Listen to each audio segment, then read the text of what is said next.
पोरबंदर में मेरे नए दोस्त रवि ने रेलवे स्टेशन के पास अपने घर में ही मुझे रहने की जगह दी।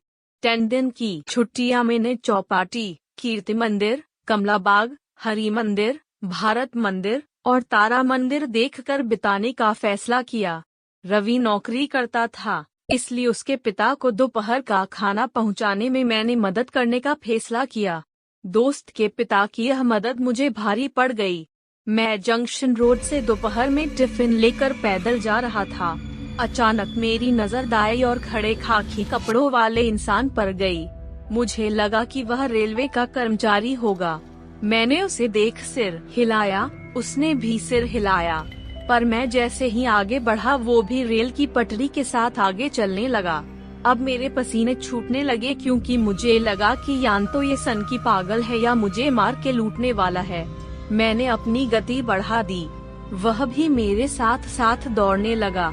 दौड़ते दौड़ते उसने अचानक एक पत्थर उठा लिया और उसके दूसरे हाथ में पहले से एक लकड़ी की छड़ी थी। झुकते वक्त उसकी पीठ मेरी और हुई और मैंने देखा उसकी पीठ पर मांस के लोथड़े लटक रहे थे और उसकी पीठ के निचले हिस्से से बेतहाशा खून टपक रहा था। अब मैं समझ चुका था कि मेरा पाला किस मुसीबत से है। हम दोनों भाग रहे थे।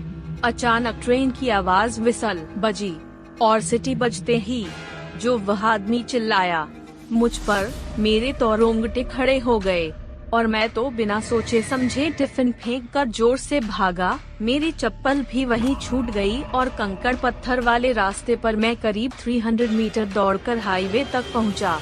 सन्नाटे और उस सनकी से दूर आकर लोगों की भीड़ देखकर मेरी जान में जान तो आई, पर मैं डर के मारे रो पड़ा और मेरी सांसें इतनी तेज थीं कि मैं वहीं हाईवे पर थक कर बैठ गया।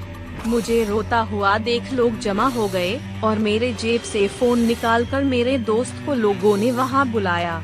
मेरा दोस्त मुझे रिक्शे में डालकर अपने घर गया। मेरे दोस्त रवि के पिताजी ने मुझे उस रेलवे पटरियों के पास भटकते हरिया नाम के भूत की दुर्घटना वाली कहानी बताई। उनके कहे अनुसार हरिया एक रेलवे कर्मचारी था। हरिया का काम ट्रेन की पटरियों को दुरुस्त करना और जानवरों को रेल पटरियों से दूर हाँकना था। हरिया अपना काम बड़ी शिद्दत से करता था। एक दिन रेलवे की पटरी की दरार में गाय का पैर फंसा देख हरिया पटरी की ओर भागा और जोर लगाकर गाय का पैर निकालने लगा और उसी वक्त अचानक ट्रेन आने लगी। काफी मशक्कत के बाद हरिया ने गाय का पैर तो निकाल लिया, पर ट्रेन की आवाज से डरे और फंसे जानवर गाय ने अपने सींगों से हरिया को उछालकर पटरी पर फेंक दिया और हरिया की पीठ पर से ट्रेन गुजर गई। हरिया ने वहीं दम तोड़ दिया। दुर्भाग्यवश सामने की और प्लेटफॉर्म पर खड़े लोग यह करुण दृश्य देखने के अलावा कुछ कर पाते। उतने में यह सारी घटना घट गई। डंडा शायद इसी वजह से हरिया ट्रेन की पटरियों के पास से गुजरने वाले हर व्यक्तियों को आज भी पटरियों से दूर भगाता है और कई बार दोपहर में जानवर उस जगह चिल्लाते सुने जाते हैं।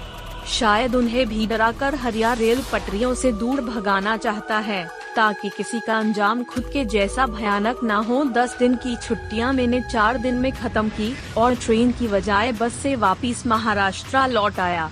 हरिया का भूत शायद नेक इरादे से लोगों को डराता होगा, पर उसे देखने का मेरा अनुभव मुझे आज भी आतंकित करता है। गांधी जन्मभूमि को मेरा दूर से सलाम। डंडा।